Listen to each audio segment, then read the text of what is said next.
조리원이 꼭 필수적인 건 아니잖아요. 우리 부모님은 조리원이라는 개념 자체가 없었기 때문에 돈 좀 있는 집들은 집에서 사람을 불러서 마사지를 시키고 이렇게 해가지고 했었어요. 근데 이제 어떻게 이게 문화가 돼가지고 안 보내주면 이제 여자들이 되게 섭섭해요. 이거 큰일 나. 이거 방송 이렇게 나가면. 아, 내 와이프가 그랬어. 제가 지난주에 출산을 했어요. 지금 와이프가 조리원에 들어가 있는데 영정이도 조리원 2번 이용해봤잖아. 그렇죠. 첫째, 둘째. 산후조리원에 대해서 이야기를 좀 해보려고. 또 남자가 보는 산후조리원 느낌이 다르니까. 근데 사실 산후조리에 대해서 얘기를 하려면 좀 이런 게 필요한 것 같아요. 강남에 3대 비싼 산후조리원 있잖아요. 뭐 드라마, 뭐 헤리티지, 트리니티 3개가 있고 싼 데는 뭐 300, 뭐 400만 원짜리 산후조리원도 있더라고요. 저희가 말하는 가격 기준은 2주 기준이에요. 하이엔드라고 할 수 있는 헤리티지나 드라마 막 이런 데는 2주에 제일 작은 방이 1,500 정도 하고 헤리티지는 본점이 그 정도 하고 본점 아니고 청담점이 제일 큰 방이 1,700 정도 하더라고요. 본점에 있는 제일 큰 방은 3,000 몇백 정도 하고. 펜트하우스라고 하잖아요. 막 그러면 네. 이렇게 가격이 형성되어 있는데 상식적으로 봤을 때 너무 비싸잖아요. 그만큼 갈 가치가 있는지에 대해서 좀 얘기를 좀 해보고, 사실 이거에 대해서 얘기를 하려면 300만 원짜리부터 3,000만 원짜리까지 다 우리가 경험을 해보고 얘기를 해야 되는데 얘랑 10명 나오면 가능한데 10명 나오면 하나씩 다 보내보는 거야. 이게 뭐야?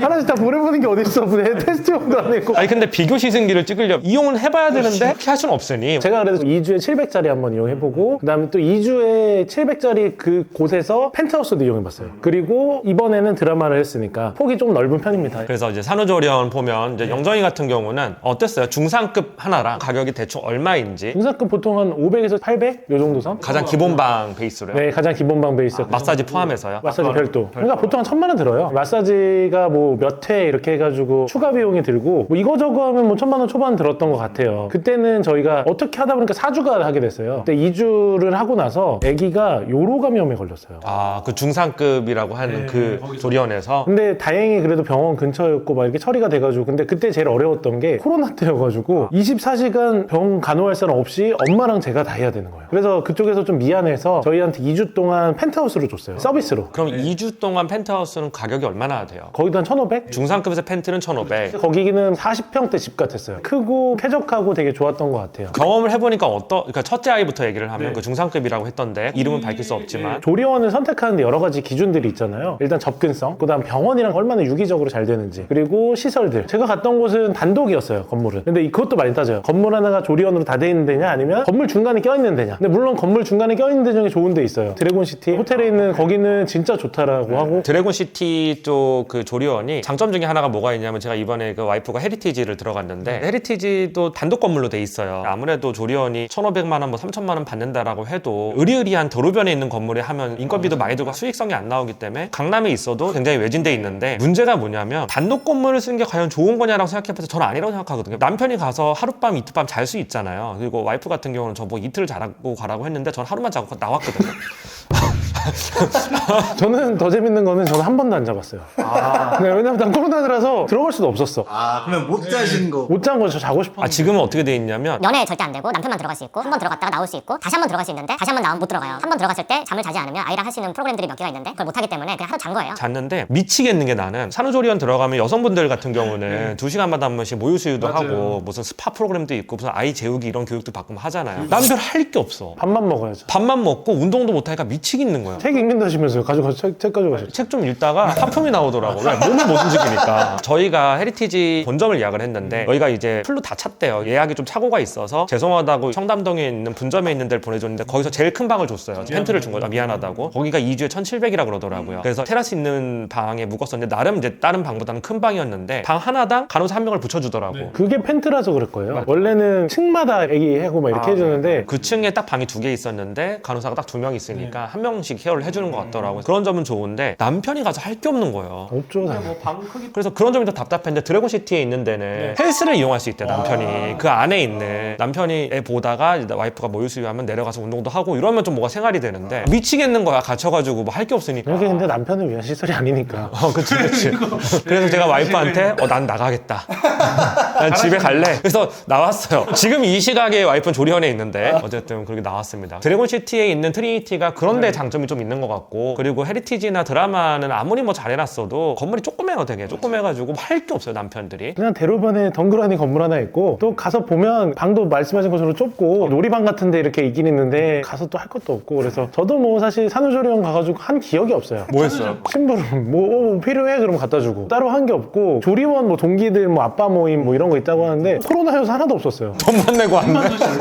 생각해보면 돈을 얼마 썼는지 모르겠는데 아무튼 실제로 가치를 하냐라고 생각했을 때 호텔에서 2주 있는 게 더 낫지 않나? 영정이한테 물어보고 싶은 게 있었어요. 조리원이 꼭 필수적인 건 아니잖아요. 우리 부모님은 조리원이라는 개념 자체가 없었기 때문에 돈 좀 있는 집들은 집에서 사람을 불러서 마사지를 시키고 이렇게 해가지고 했었어요. 사실은 솔직히 조리원 갈 필요 없거든요. 근데 이제 어떻게 이게 문화가 돼가지고 안 보내주면 이제 여자들이 되게 섭섭해요. 이거 큰일 나. 이거 방송 이렇게 나가면. 아, 내 와이프가 그랬어. 오빠 솔직히 조리원 필요 없는 것 같아 이러던데. 제 와이프는 필수라고 했는데. 아, 그래요? 그렇죠. 네. 그래서 그렇습니다. 네. 만약에 둘째를 낳는다고 하면 조리원 안 가겠다라고 얘기를 하더라고요. 굳이 뭐하러 가냐고. 차라리 그 돈으로 산후조리사인데 아이 봐주는 아주머니 쓰는데 요즘에 내국인으로 쓰면 좀 아무리 비싸게 줘도 한 달에 450만 원이거든요. 근데 조리원 가면 2주에 1,500이에요. 아무리 작은 방 가도 강남에 하이엔드를 갔을 때. 그러면 그 1,500 가지고 차라리 한 달 이 아줌마를 450 주고 쓰고 이제 마사지 해주는 사람은 또 아무리 많이 써도 7, 800 이상 안 나와요. 그렇게 하는 게 훨씬 더 효율적이고 합리적이다. 굳이 뭐하러 좁아 터진 조리원 가가지고 이거 이렇게 얘기를 하더라고. 밥도 별로 맛없고. 사실 공감합니다. 그래서 영정이한테 물어보고 싶은 게 있어요. 지금 내가 경험해본 거는 헤리티지만 경험을 해봤단 말이야. 근데 헤리티지 말고 드라마야 반값 정도 되는 조리원을 둘 다 경험을 해봤는데 확실히 다른가요? 어떤 게 다르냐면 거기 계시는 분들이 간호사냐 간호조무사냐에 따라서 달라요. 간호사도 어디 출신이냐에 따라 다르고. 그래서 간호사 출신의 산후조리사면 그런 분들이 보통 드라마가 많죠. 내부 시설이나 뭐 이런 거 다 비슷할 수 있거든요. 저는 솔직히 드라마나 거기나 별 차이를 못 느꼈어요. 내부에 있는 거 조금 차이 있더라도 얼마나 차이 나겠어요. 큰 차이는 그런 점은 못 느꼈는데 거기 있는 사람들에 대한 차이가 있죠. 숙련도의 차이가 좀 있구나. 뭐 예를 들어가지고 의사 선생님들이 방문하잖아요. 그 의사가 어떤 분이냐, 마사지도 또 어떤 출신인지, 이런 게 그러니까 드라마 같은 경우가 그런 것 같아요. 오랫동안 하이엔드를 유지해가면서 했다 보니까 그런 인력들이 되게 좋은 약간 그런 느낌이었고, 전에 있던 데는 사실 뭐 저희한테도 실수한 건 있긴 하겠지만 그런 면에서는 좀 어수선하다라는 생각은 들었던 것 같아요. 그러면 이제 하나 궁금한 게 있는데, 이거는 제 와이프가 얘기했던 거랑 좀 비교해서 얘기를 좀 해보면, 아까 전에 영정 씨 같은 경우는 필수적이었다라고 얘기를 하잖아요. 필수다. 아, 산후조리원이?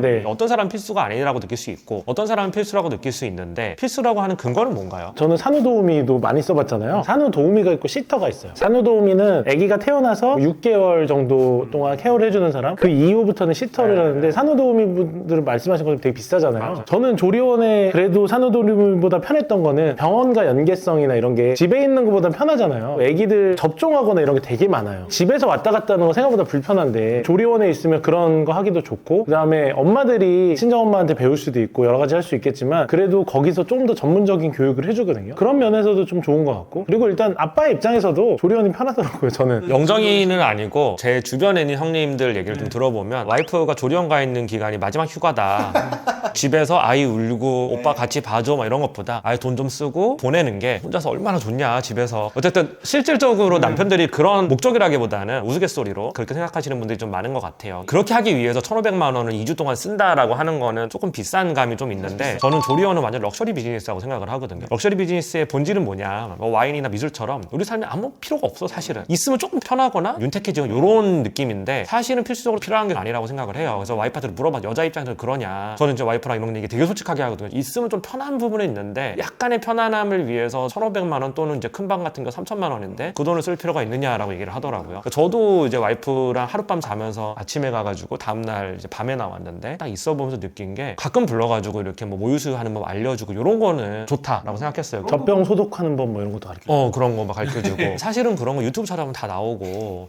그리고 산후조리 산병 쓰면 다 알려주거든요. 사실 집에서도. 그러니까 내가 말하는 거는 아예 이런 걸 할 필요가 없다가 아니라 1,500만 원을 2주 동안 쓸 만큼의 효용이 있느냐의 문제인 거거든요. 근데 이거는 강남에 있는 하이엔드를 갔기 때문에 나온 것 같고, 조금 외곽지나 다른 지역 같은 데 가면 2주에 200, 300인데 있어요. 그런 경우는 사실 산후도우미보다 싸겠네요. 맞아요. 말씀하신 것처럼 사실 1,500만 원 과한 거죠. 그래서 완전 럭셔리 비즈니스라고 생각을 하는 거예요. 필요가 없는데 필요한 것처럼, 이런 얘기 좀 그렇지만 아줌마들 사이에서 막 얘기가 되니까 필요한 사람은 가면 되고 필요 없는 사람은 안 가면 되고, 선택의 문제라고 저는 생각을 해요. 맘카페 좌표 지키겠는데? 난 내 의견도 얘기 못하고 나 유튜브 뭐하러 해. 어쨌든 선택의 문제라고 생각을 해요. 여유가 되시는 분들은 1,500만 원 내고 가도 되는 거고, 여유가 좀 안 되면 뭐 700만 원, 600만 원, 300만 원 선택하면 되는 문제라고 생각을 하는데, 문제는 뭐냐면 모두가 1,500만 원짜리 가고 싶어 하는 게 문제인 거죠. 왜 내가 이걸 느꼈냐면, 물론 뭐 대한민국 돈 많은 사람 많죠. 근데 저희가 임신 10주 차에 와이프가 그러면 진짜 이제 이제 임신을 했으니 조리원을 예약을 해야겠다 해가지고 트리니티도 전화했었고 드라마 페리티지 다 했었어. 그 밑에 조리원도 다 했어. 근데 오히려 헤리티지 드라마 이 밑에 있는 중상권 조리원이 더 예약하기 힘들어. 가성비가 좀 괜찮으니까 여기가 이미 예약 다 찼고, 근데 헤리티지가 대기를 걸어놨다가 누가 빠져서 들어간 거야. 큰일 날 뻔했네. 근데 원래 그래서 조리원 7주차 해야 돼요. 6주차, 7주차. 와, 근데 10주차에도 예약이 안 되면, 근데 6주차는 좀 오반 게 6주차 정도 됐을 때는 자연유산할 확률이 되게 높단 말이야. 내 와이프도 한 번 유산을 했단 말이야. 초기에 유산이 높기 때문에 굳이 그걸 예약해야 되냐 이렇게 생각을 했는데 10주차 했는데 예약이 안 되는 거야. 그러니까 이게 너무 사람이 많다는 거야. 우리나라 되게 저출산 국가잖아 지금. 그런데도 불구하고 이런 비싼 데가 수요가 있다는 게 사람들이 점점점 이걸 필수제라고 생각하는 게 아닌가. 예를 들어서 우리가 결혼을 할 때 에르메스 백 하나 정도는 와이프한테 해줘, 또는 뭐 샤넬 백 하나 정도 해줘야 돼. 이런 문화들이 난 되게 잘못됐다고 생각하거든. 뭐 말이 되는 소리야. 뭐 결혼하는 걸 왜 해줘 그거를. 그거는 자기 각자 상황에 따라서 해주는 거 그렇지 않냐? 맞아요. 난 장모님이 결혼할 때 시계 해준다고 했는데 안 받았어. 내가 시계를 안 좋아하는데 그걸 뭐하러 받아 그거를. 그래도 뭐든지 주면 받아야죠. 차라리 난 그래서 현금으로 주세요. 뭐 그런 것들이 너무 당연시 되는 문화들이 난 좀 잘못된 것 같아요. 조리원 얘기하다 좀 빠졌는데 다시 조리원 얘기 들어오면 그 영정 씨는 2명을 낳았으니까 나보다 잘 알잖아요. 이용을 해보면 사람들한테 추천할 만한 건지. 저는 굳이 비싼 데 가라고 말은 안 할 것 같아요. 애를 오랫동안 지금 키운 건 아니지만 어느 정도 시간이 지나서 보니까 초반에 다 걱정하잖아요. 뭐 예를 들어서 저희 애도 요로감에 걸려가지고 되게 어려웠고, 사실 그거는 몇 명한테 없는 희소한 일인 것 같고, 웬만큼 요즘에 조리원들 다 잘하거든요. 물론 뭐 내가 여유가 되고 괜찮으면 더 좋은 데 가가지고 간호조무사보다는 간호사를 써야 되고 이런 거를 생각할 수 있겠지만, 제가 갔던 중상급 정도나 아니면 500선이나 그 이하선도 충분히 퍼포먼스가 나올 거라고 생각하기 때문에, 요즘처럼 바쁜 직장인들이나 아니면 부모님들이 사실 못 도와주는 경우들도 있잖아요. 그런 분들 같은 경우는 조리원에서 좀 기초적인 걸 배우고 오고 적당한 가격에서는 갈만하다. 영정이 말에 완전 100% 동감하고, 하나 또 첨언을 하자면 조리원을 비싼 데 가는 이유 중에 가장 큰 이유가 조리원 동기 때문에 가는 거다라고 얘기하시는 분들도 있어요. 실제로. 맞아요. 진입장벽 높은 데를 가야 부자들이 올 확률이 높고, 사람들은 다 자기가 끼리끼리 좀 어울리고 싶어하는 욕망들이 있고, 끼리끼리 안에 들어갈 정도의 경제력을 갖추지 않았지만 그 또 집단에 속하고 싶어하는 욕망을 가지신 분들이 선택을 하는 경우가 많고, 그래서 조리원 가면 이제 그런 거 많이 물어보는데 어디 사세요 하면서 때 이제 어디 사느냐에 따라서 약간 격차가 좀 느껴지는, 실제로 조리원 동기들끼리 경제력이 어느 정도 맞으면 밖에 나와서 많이 보고 이런 이야기들을 많이 이거 하더라고요. 코로나 전까지만 해도 그게 엄청 많았잖아요. 드라마 1기, 2기 뭐 이런 식으로 해가지고 조리원이 본질적인 기능을 넘어서 네트워크 효과 때문에 그런 데가 더 잘 되고 브랜드 효과가 더 강력하게 발휘가 되는 건데, 사실 그게 필요한가 싶어요. 그러면 형은 다시 선택하시면 어떻게 하실까요? 나는 그냥 전적으로 와이프한테 맡길 건데, 예를 들어 둘째를 낳으면 굳이 갈 필요 없겠다라고 얘기를 하더라고요. 집에서 차라리 산후조리 하나 쓰겠다고, 자기가 그냥 한 달 정도 돈을 주고 산후조리사 쓰고 마사지 하시는 분 일주일에 3-4번 정도 부르고 하는 게 훨씬 가성비 좋고, 조리원이 있으니까 또 되게 답답하대. 코로나라서 나가지도 못해요. 건물 안에 갇혀가지고 먼 산 바라보고 있고, 수유하다가 좀 힘들면 또 먼 산 바라보고 있고 이게, 그리고 밥도 그렇게 맛있지도 않고 솔직히. 밥은 약간 저염식 이런 거잖아요. 저염식인데 나는 웃겼던 게 2주에 막 1,500, 1,700 하잖아. 남편 밥을 하루에 한 끼밖에 안 줘. 나머지는 추가 비용을 내야 돼. 추가 비용 3만 원. 아니 근데 이렇게 많이 받으면서 고작 3만 원을 이렇게 받아야 되나? 밥도 그렇게 맛있지도 않은데. 배달 음식 뭐 시켜 먹었어요? 나 안 좋아하잖아 배달 음식. 피자 좋아하잖아. 피자. 국내 치킨도 네, 국내 치킨 맞아. 건강한 거 먹어. 건강한 거. 피자, 국내 치킨 보면 굉장히 플레인하고. 플레인에 풀 많이 들어간 거. 약간 오리지널 같은 아 웃겨 진짜. 영정이랑 조리원 얘기를 해봤는데, 조리원 안에 있는 디테일한 이런 것들은 여성분들 많은 그런 카페, 뭐 육아 카페 가면 되게 자세하게 나와요. 거기서 참고하면 되는데, 남편 입장에서 어떻게 느꼈는지 그런 거에 대해서 컨텐츠를 한번 찍고 싶어서 이렇게 영정이 만나서 컨텐츠를 찍어봤습니다. 마지막으로 할 말 없어요? 아까 다 한 것 같은데요. 네. 조리원 뭐해? 조리원 좋습니다. 네. 이 컨텐츠를 뭐 남편분들도 보고 여성분들, 조리원을 가야 되나 말아야 되나 고민하는 분들 되게 많은 분들이 볼 텐데, 저희 말이 디렉션이 되는 건 아닌데, 경험을 해보니까 굳이 하이엔드를 무리해서 갈 필요 없다. 전혀 필요 없는 것 같아요. 근데 여유가 되면 1,500, 뭐 3,000 그냥 써도 아무 상관없어요. 에이, 써서 이렇게 할 수 있는 분들이 아니면 한 번 더 생각해보고 결정을 했으면 좋겠다라는 게 제 생각이고, 그리고 여성분들이 이런 걸 보면 안 좋게 생각하실 수 있는데, 내가 애 10개월 동안 뵙고 제 와이프도 되게 힘들어했었고, 출산한 다음에도 제 와이프는 제왕절개를 했기 때문에 제왕절개하면 엄청 힘들어하더라고요. 또 이제 회복하는데 오래 걸리죠. 맞아, 회복하는데도 오래 걸리고, 그래서 병원에 3일 동안 입원했었어요. 근데도 회복이 다 안 돼가지고 조리원에서 하루 정도 지나고 나서 좀 이제 회복이 된 상태인데, 이제 여성분들이 봤을 때는 내가 이렇게 힘들게 애를 낳았는데 그 정도 쓸 수 있는 거 아니냐라고 생각하시는 분들도 있지만, 세상 모든 건 기회비용이 있잖아요. 그걸 좀 아끼면 아이한테 뭐 주식 계좌를 열어줘가지고 증여를 해서 5천만 원까지 비과세잖아요. 그거 괜찮다. 지금 미리 주식 좀 사가지고. 미리 주식 좀 괜찮은 거 사서, 요즘 좀 많이 망가졌지만 미국에 좋은 주식들 많잖아. 그런 거 하나 사서 아이 명의로 이렇게 딱 해놓고 10년에 어떻게 될지 모르니까. 10년에 떡 사 먹으면 어떡하지? 이상 아빠들의 아빠들의 생각이었습니다. 네. 네.